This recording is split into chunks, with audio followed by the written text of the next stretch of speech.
अस्सलामुअलैकुम दोस्तों, आज की वीडियो में आपको एक बहुत अहम बात बताने जा रहा हूँ। अगर आपके पास नया चार्जर है या पुराना चार्जर है, यानी कोई भी चार्जर है, एक ही तरीके से काम करते हैं, चाहे नया हो या मुरम्मत शुदा, सब खराब हो जाता है, तो इसकी एक खास वजह है जो मैं आपको आगे चलकर बताऊंगा। लेकिन एक बात याद रखें, जब आप किसी मिस्त्री से चार्जर की मुरम्मत करवाते हैं और वो चार्जर घर लाकर दोबारा खराब हो जाता है, तो आप फौरन कहते हैं कि मिस्त्री ने सही काम नहीं किया। लेकिन हकीकत ये है कि ये मिस्त्री की गलती नहीं होती, बल्कि आपकी अपनी एक बड़ी गलती होती है। तो ये वीडियो आपके लिए बहुत जरूरी है। इस वीडियो में आपको असल वजह बताऊंगा जिसके बारे में किसी को इल्म नहीं। किसी यूट्यूबर ने भी आपको ये बात नहीं बताया, क्योंकि उन्हें खुद पता नहीं है, तो वो आपको क्या बताएगा। अब मैं आपको बताता हूँ कि क्या वजह है कि चार्जर बार बार खराब हो जाता है और बैटरी भी सही चार्ज नहीं होती। अगर आपने ये वीडियो आखिर तक देखी तो आपका चार्जर आइंदा कभी खराब नहीं होगा। और ये बात जहन में रखें कि 99% लोग एक ऐसा गलती करते हैं तो जिसकी वजह से इनका चार्जर बार बार खराब हो जाता है। तो आइए वीडियो शुरू करते हैं बिना कोई बकवास के। फर्ज करें आपके पास एक बैटरी है और आपने इस बैटरी के साथ घर का डीसी पंखे लगा दिया है। साथ ही आपने इस बैटरी के साथ एक चार्जर भी जोड़ दिया है। चार्जर 10 एम्पेयर का हो या 20 एम्पेयर का हो या 30 एम्पेयर का हो, तो अगर आपने इस तरह कनेक्शन किया है तो आपका चार्जर भी बार बार खराब होगा, यानी जल जाएगा।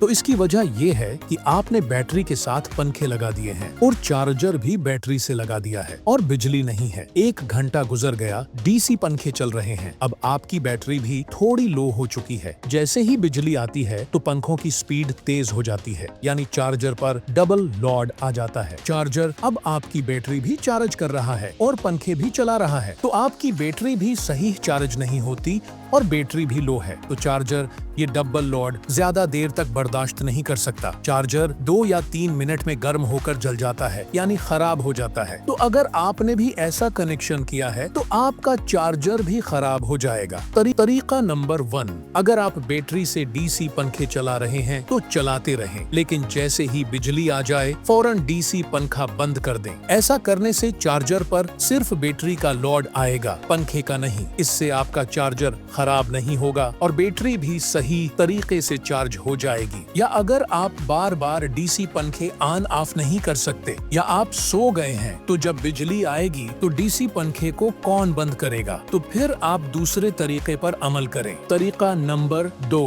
दूसरा तरीका यह है कि आप अपना चार्जर किसी मिस्त्री के पास ले जाएं। मिस्त्री को कहीं दो कि इस चार्जर में रिले कट-अप सिस्टम लगा दे। ये सिस्टम ऐसा होगा कि जब बिजली आएगी तो खुदकार तरीके से आपके घर के डीसी पंखे बंद हो जाएंगे, सिर्फ बैटरी चार्ज हो जाएगा। और जब बिजली चली जाएगी तो खुदकार तरीके से घर का डीसी पंखे स्टार्ट हो जाएगा। मिस्त्री जब ये सिस्टम लगा देगा तो वो चार्जर से 2 इजाफी तारे निकालेगा। तो इन 2 इजाफी तारों से घर का डीसी पंखे अटैच करें और बैटरी से सिर्फ चार्जर का माइनस और प्लस तारे अटैच करें। अब जैसे बिजली चली जाए तो डीसी पंखे स्टार्ट हो जाएगी और जब बिजली आती है तो डीसी पंखे बंद हो जाएगी। तो ये था दूसरा तरीका। तीसरा तरीका, अगर आप चाहते हैं कि बिजली हो या ना हो, दोनों हालतों में डीसी पंखा चले, तो आपको 2 चार्जर खरीदने होंगे। एक चार्जर बैटरी को चार्ज करने के लिए होगा और दूसरा चार्जर सिर्फ डीसी पंखे को चलाने के लिए होगा। अब इस एक चार्जर को बैटरी के साथ लगाएं और चार्जर का स्विच बिजली में लगा दें और दूसरा चार्जर